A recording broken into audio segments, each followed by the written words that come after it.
ನಮಸ್ಕಾರ ಸ್ನೇಹಿತರೆ, ನಮ್ಮ ನಂಬಿಕೆಗೆ ಸ್ವಾಗತ ಸುಸ್ವಾಗತ. ಸ್ನೇಹಿತರೆ, ಒಂದು ಕ್ಷಣ ಹಾಗೆ ಮನದಾಳದಲ್ಲಿ ಕಲ್ಪನೆ ಮಾಡಿಕೊಳ್ಳಿ. ಒಬ್ಬ ರಾಜಕುಮಾರಿ ತನ್ನ ಜೀವನವಿಡೀ ಕತ್ತಲೆಯಲ್ಲೇ ಬದುಕಲು ಸ್ವತಃ ನಿರ್ಧರಿಸ್ತಾಳೆ. ಅವಳ ಗಂಡ ಹುಟ್ಟಿನಿಂದಲೇ ಕುರುಡ, ಆದರೆ ಆಕೆ ಮಾತ್ರ ತನ್ನ ಕಣ್ಣುಗಳನ್ನು ಕೊನೆವರೆಗೂ ಮುಚ್ಚಿಕೊಳ್ತಾಳೆ. ಇದು ಪ್ರೀತಿಯ ಸಂಕೇತವೋ, ತ್ಯಾಗದ ಪ್ರತೀಕವೋ, ಅಥವಾ ವಿಧಿಯ ವಿರುದ್ಧದ ಮೌನ ಪ್ರತಿಭಟನೆಯೋ? ಕೊನೆಗೂ ಇದಕ್ಕೆ ನಿರ್ದಿಷ್ಟ ಉತ್ತರವಂತೂ ದೊರಕಲಿಲ್ಲ. ಅಷ್ಟಕ್ಕೂ ಆ ಮಹಿಳೆ ಬೇರೆ ಯಾರೂ ಅಲ್ಲ, ಮಹಾಭಾರತದ ಅತ್ಯಂತ ನಿಗೂಢ ವ್ಯಕ್ತಿತ್ವವಾದ ಗಾಂಧಾರಿ. 100 ಮಕ್ಕಳ ತಾಯಿಯಾಗಿದ್ದ ಆಕೆ ತನ್ನ ಕಣ್ಣೆದುರೇ ಅವರೆಲ್ಲರ ಸಾವಿನ ಸುದ್ದಿಯನ್ನು ಕೇಳಬೇಕಾಯಿತು. ತನ್ನ ಪುತ್ರರ ಶವಗಳ ನಡುವೆ ನಿಂತು ದೇವರೇ ಎಂದು ಪೂಜಿಸಲ್ಪಟ್ಟ ಶ್ರೀಕೃಷ್ಣನಿಗೆ ಶಾಪ ಕೊಟ್ಟ ಮಹಿಳೆ ಆಕೆ. ಆಕೆಯ ಕಣ್ಣುಗಳಲ್ಲಿ ಅಡಗಿದ್ದ ಶಕ್ತಿ ಅದೆಷ್ಟು ಪ್ರಬಲವಾಗಿತ್ತು ಅನ್ನೋದು ಗೊತ್ತೇ ಇದೆ. ಕೇವಲ ಒಂದು ನೋಟದಿಂದ ದುರ್ಯೋಧನನ ದೇಹವನ್ನ ವಜ್ರದಂತೆ ಗಟ್ಟಿಗೊಳಿಸುವ ಸಾಮರ್ಥ್ಯ ಆಕೆಗಿತ್ತು ಎಂದು ಮಹಾಭಾರತದ ಅಧ್ಯಾಯ ಉಲ್ಲೇಖಿಸುತ್ತೆ. ಆದರೆ ಇಷ್ಟೊಂದು ಶಕ್ತಿ ಇದ್ದರೂ ತನ್ನ ಮಕ್ಕಳನ್ನು ಉಳಿಸಿಕೊಳ್ಳಲು ಯಾಕೆ ಸಾಧ್ಯವಾಗಲಿಲ್ಲ? ಗಾಂಧಾರಿಯ ಬದುಕು ಕೇವಲ ಒಬ್ಬ ರಾಣಿಯ ಕಥೆಯಲ್ಲ, ಅದು ತಾಯಿಯ ನೋವು, ಹೆಂಡತಿಯ ತ್ಯಾಗ, ರಾಜಕೀಯ ಕುತಂತ್ರ ಮತ್ತು ವಿಧಿಯ ಕ್ರೂರ ಆಟದ ಕಥೆ.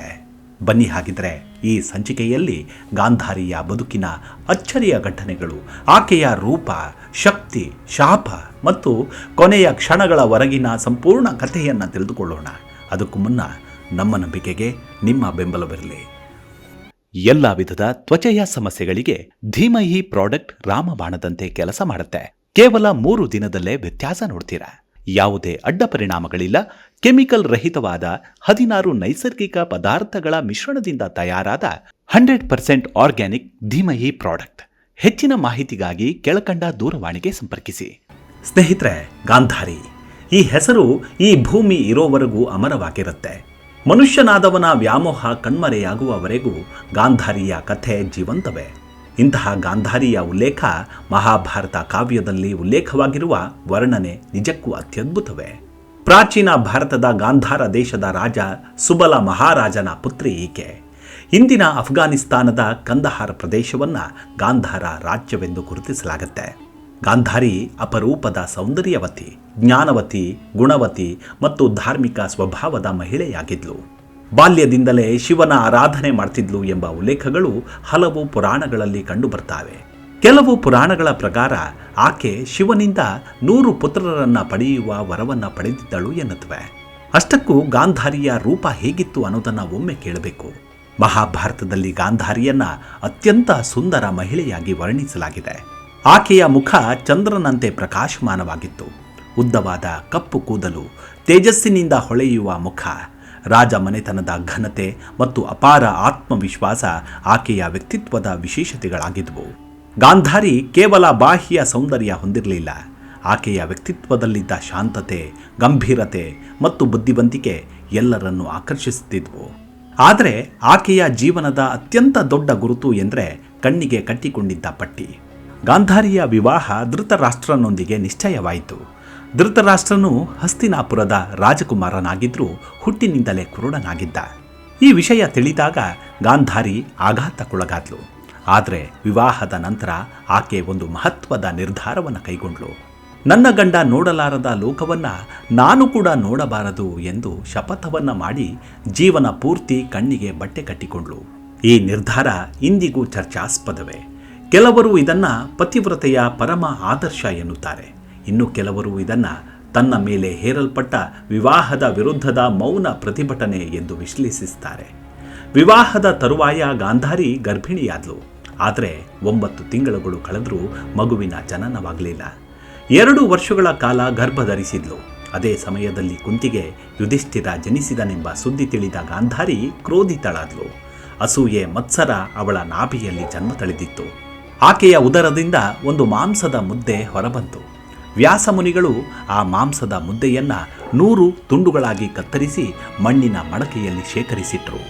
ಕೆಲ ಸಮಯದ ನಂತರ ಅವುಗಳಿಂದ 100 ಗಂಡು ಮಕ್ಕಳು ಹಾಗೂ 1 ಹೆಣ್ಣು ಮಗು ಜನಿಸ್ತಾರೆ. ಅವರಲ್ಲಿ ಮೊದಲನೆಯವನೇ ದುರ್ಯೋಧನ, ಮಗಳೇ ದುಶ್ಯಲೆ. ದುರ್ಯೋಧನ ಜನಿಸಿದಾಗ ವಿಚಿತ್ರ ಘಟನೆಗಳು ನಡೆದವು. ಕತ್ತೆಗಳು ಅರಚಿದುವು, ಗಿಡುಗಗಳು ಆಕಾಶದಲ್ಲಿ ಸುತ್ತಾಡಿದುವು, ಪ್ರಾಣಿಗಳು ಅಸಹಜವಾಗಿ ವರ್ತಿಸಿದವು. ಈ ಅಪಶಕುನದ ಸೂಚನೆಗಳನ್ನು ಕಂಡ ರಾಜಭವನದ ಜ್ಯೋತಿಷಿಗಳು ಮತ್ತು ವಿದ್ವಾಂಸರು ಎಚ್ಚರಿಕೆಯನ್ನು ನೀಡ್ತಾರೆ. ಈ ಮಗುವಿನಿಂದ ಕುರುವಂಶಕ್ಕೆ ಅಪಾಯವಿದೆ ಎಂದರು. ಆದರೆ ತಾಯಿಯಾದ ಗಾಂಧಾರಿಗೆ ತನ್ನ ಮಗನನ್ನು ತ್ಯಜಿಸಲು ಮನಸ್ಸಾಗಲಿಲ್ಲ. ಇದೇ ನಿರ್ಧಾರ ಮುಂದೆ ಮಹಾಭಾರತದ ಯುದ್ಧಕ್ಕೆ ಕಾರಣವಾಯಿತು. ಗಾಂಧಾರಿ ತನ್ನ ಮಕ್ಕಳನ್ನು ಅತೀವವಾಗಿ ಪ್ರೀತಿಸ್ತಿದ್ಲು. ಆದರೆ ಕೆಲವೊಮ್ಮೆ ಆ ಪ್ರೀತಿ ಅತಿಯಾದ ಮಮಕಾರವಾಗಿ ಮಾರ್ಪಟ್ಟಿತ್ತು. ದುರ್ಯೋಧನನ ತಪ್ಪುಗಳನ್ನು ತಿಳಿದಿದ್ದರೂ ಆಕೆ ಅವನನ್ನು ತಡೆಯುವ ಯಾವ ಪ್ರಯತ್ನವನ್ನು ಮಾಡಲಿಲ್ಲ. ದ್ಯೂತ ಸಭೆಯಲ್ಲಿ ದ್ರೌಪದಿಯ ಅವಮಾನ ನಡೆದಾಗಲೂ ಗಾಂಧಾರಿ ಬಹಿರಂಗವಾಗಿ ವಿರೋಧಿಸಲಿಲ್ಲ. ಆಕೆಯ ಮೌನವೇ ಕೌರವರ ಅಹಂಕಾರವನ್ನು ಮತ್ತಷ್ಟು ಹೆಚ್ಚಿಸಿತು. ಇನ್ನು ಮಹಾಭಾರತದ ಅತ್ಯಂತ ಪ್ರಸಿದ್ಧ ಘಟನೆ ಎಂದರೆ ಗಾಂಧಾರಿಯ ಕಣ್ಣಿನಲ್ಲಿದ್ದ ಅಪಾರವಾದ ಶಕ್ತಿ.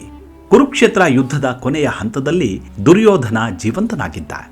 ಗಾಂಧಾರಿ ಮೊದಲ ಬಾರಿಗೆ ತನ್ನ ಕಣ್ಣಿನ ಪಟ್ಟಿಯನ್ನು ತೆಗೆದು ಮಗನನ್ನು ನೋಡಲು ನಿರ್ಧರಿಸಿದ್ಲು. ತನ್ನ ತಪಸ್ಸಿನ ಶಕ್ತಿಯಿಂದ ಮಗನ ದೇಹವನ್ನು ವಜ್ರದಂತೆ ಮಾಡಬೇಕೆಂಬುದು ಆಕೆಯ ಉದ್ದೇಶವಾಗಿತ್ತು. ಆದರೆ ಶ್ರೀಕೃಷ್ಣನ ಸಲಹೆಯಂತೆ ದುರ್ಯೋಧನ ತನ್ನ ಸೊಂಟದ ಭಾಗವನ್ನು ಬಟ್ಟೆಯಿಂದ ಮುಚ್ಚಿಕೊಂಡ. ಆ ಕ್ಷಣ ಗಾಂಧಾರಿ ನೋಡಿದ ಭಾಗಗಳೆಲ್ಲವೂ ವಜ್ರದಂತೆ ಗಟ್ಟಿಯಾದವು. ಮುಚ್ಚಿದ ತೊಡೆ ಭಾಗ ಮಾತ್ರ ದುರ್ಬಲವಾಗಿಯೇ ಉಳಿಯಿತು. ನಂತರ ಭೀಮನ ಗದಾಘಾತದಿಂದ ಅದೇ ಭಾಗಕ್ಕೆ ಹೊಡೆತ ಬಿದ್ದು ದುರ್ಯೋಧನ ಸಾವನ್ನಪ್ಪಿದ. ಕುರುಕ್ಷೇತ್ರ ಯುದ್ಧ ಮುಗ್ದಿತ್ತು. ಗಾಂಧಾರಿಯ 100 ಮಕ್ಕಳು ಸಾವನ್ನಪ್ಪಿದ್ರು. ತಾಯಿಯ ಹೃದಯ ಚೂರು ಚೂರಾಗಿತ್ತು. ಆ ದುಃಖದಲ್ಲಿ ಆಕೆ ಶ್ರೀಕೃಷ್ಣನ ಕಡೆ ನೋಡ್ತಾಳೆ. ನೀನು ಬಯಸಿದ್ದರೆ ಈ ಯುದ್ಧವನ್ನೇ ತಡೆಯಬಹುದಿತ್ತಲ್ಲ ಕೇಶವ ಎಂದು ಅಳುತ್ತಲೇ ಆಕ್ರಂದಿಸುತ್ತಲೇ ಶಪಿಸ್ತಾಳೆ. ನಂತರ ಭೀಕರವಾದ ಶಾಪವನ್ನು ಕೊಡ್ತಾಳೆ. ಹೇಗೆ ನನ್ನ ವಂಶ ನಾಶವಾಯಿತೋ ಹಾಗೆಯೇ ನಿನ್ನ ಯಾದವ ವಂಶವು ನಾಶವಾಗಲಿ ಎಂದು ಭೂಮಿಯನ್ನು ಮುಟ್ಟಿ ಅಂಗುಷ್ಟದಲ್ಲಿ ಮಣ್ಣು ಹಿಡಿದು ಶ್ರೀಕೃಷ್ಣನಿಗೆ ಎರಚಿ ಶಾಪವನ್ನು ನೀಡ್ತಾಳೆ. ಹೀಗೆ ಮಹಾಭಾರತದ ಪ್ರಕಾರ ಸುಮಾರು 36 ವರ್ಷಗಳ ನಂತರ ಯಾದವ ವಂಶ ಪರಸ್ಪರ ಯುದ್ಧದಲ್ಲಿ ನಾಶವಾಯಿತು. ಇದನ್ನು ಗಾಂಧಾರಿಯ ಶಾಪದ ಪರಿಣಾಮವೆಂದು ಪುರಾಣ ಹೇಳುತ್ತೆ. ಯುದ್ಧದ ಬಳಿಕ ಗಾಂಧಾರಿ ಧೃತರಾಷ್ಟ್ರ ಮತ್ತು ಕುಂತಿ ಅರಮನೆಯನ್ನು ತೊರೆದು ಅರಣ್ಯದಲ್ಲಿ ತಪಸ್ಸು ಮಾಡಲು ತೆರಳುತ್ತಾರೆ. ರಾಜ ವೈಭವವನ್ನು ಬಿಟ್ಟು ಸರಳ ಜೀವನವನ್ನು ನಡೆಸಲು ಆರಂಭಿಸ್ತಾರೆ. ತಮ್ಮ ಜೀವನದ ಕೊನೆಯ ವರ್ಷಗಳನ್ನು ಆತ್ಮಚಿಂತನೆ ಮತ್ತು ಧ್ಯಾನದಲ್ಲಿ ಕಳೀತಾರೆ. ಇನ್ನು ಗಾಂಧಾರಿಯ ಸಾವು ಹೇಗಾಯಿತು ಅನ್ನೋ ಗೊಂದಲ ಹಾಗೂ ಕುತೂಹಲ ಎಂದೆಂದಿಗೂ ಇದ್ದೇ ಇರುತ್ತೆ. ಕೆಲವು ಉಲ್ಲೇಖವಾದ ಕಥೆಗಳಂತೆ ಗಾಂಧಾರಿಯ ಸಾವು ಮಹಾಭಾರತದ ಅತ್ಯಂತ ವಿಷಾದಕರ ಘಟನೆಗಳಲ್ಲಿ ಒಂದು ದಿನ ಅರಣ್ಯದಲ್ಲಿ ಭೀಕರ ಕಾಡ್ಗಿಚ್ಚು ಕಾಣಿಸಿಕೊಳ್ತು. ಅಗ್ನಿಯ ಕೆನ್ನಾಲಿಗೆ ಇಡೀ ಕಾಡನ್ನೇ ವ್ಯಾಪಿಸಿಬಿಡ್ತು. ವಯಸ್ಸಾದ ಧೃತರಾಷ್ಟ್ರ, ಗಾಂಧಾರಿ ಮತ್ತು ಕುಂತಿಗೆ ಅಗ್ನಿಯ ರೌದ್ರತೆಯಿಂದ ತಪ್ಪಿಸಿಕೊಳ್ಳಲು ಸಾಧ್ಯವೇ ಆಗಲಿಲ್ಲ. ಎದೆಯೊಳಗೆ ಸಾವಿನ ಭಯ ಉಮ್ಮಳಿಸಿದರೂ ದೇಹವು ಸೋತು ಶರಣಾಗಿ ಬಿಟ್ಟಿತ್ತು. ಒಂದು ಹೆಜ್ಜೆಯನ್ನು ಕದಲಿಸದೆ ಧ್ಯಾನಸ್ಥ ಸ್ಥಿತಿಯಲ್ಲಿ ಕುಳಿತು ಮರಣವನ್ನು ಸ್ವೀಕರಿಸಿದರು. ಕಾಡ್ಗಿಚ್ಚಿನ ಜ್ವಾಲೆಗಳು ಅವರನ್ನು ಆವರಿಸಿಬಿಟ್ಟವು. ಹೀಗೆ ಗಾಂಧಾರಿಯ ಜೀವನ ಅಂತ್ಯವಾಯಿತು ಎಂದು ಕೆಲವು ಆವೃತ್ತಿಗಳು ವಿವರಿಸುತ್ತವೆ. ಮಹಾಭಾರತದ ಪ್ರಕಾರ ಗಾಂಧಾರಿ, ಧೃತರಾಷ್ಟ್ರ ಮತ್ತು ಕುಂತಿ ತಮ್ಮ ಜೀವನದ ಕೊನೆಯ ದಿನಗಳಲ್ಲಿ ಹಿಮಾಲಯದ ದಕ್ಷಿಣ ಭಾಗದಲ್ಲಿದ್ದ ಅರಣ್ಯ ಪ್ರದೇಶದಲ್ಲಿ, ಅದರಲ್ಲೂ ವಿಶೇಷವಾಗಿ ಗಂಗಾ ನದಿಯ ಸಮೀಪದ ಅರಣ್ಯ ಪ್ರದೇಶದಲ್ಲಿ ವಾಸಿಸುತ್ತಿದ್ದರಂತೆ. ಅವರು ವಾನಪ್ರಸ್ಥಾಶ್ರಮವನ್ನು ಸ್ವೀಕರಿಸಿ ಅಲ್ಲಿ ತಪಸ್ಸು ಮಾಡ್ತಿದ್ರು.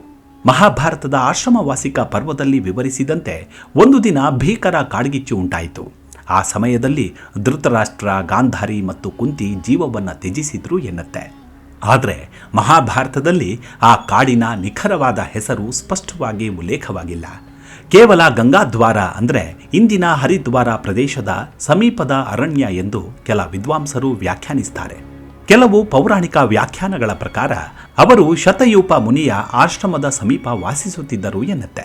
ಆ ಪ್ರದೇಶ ಇಂದಿನ ಉತ್ತರಾಖಂಡದ ಹರಿದ್ವಾರ, ಋಷಿಕೇಶ ಅರಣ್ಯ ವಲಯಕ್ಕೆ ಸಂಬಂಧಿಸಿರಬಹುದು ಎಂದು ಕೆಲ ಸಂಶೋಧಕರು ಅಭಿಪ್ರಾಯ ಪಡ್ತಾರೆ.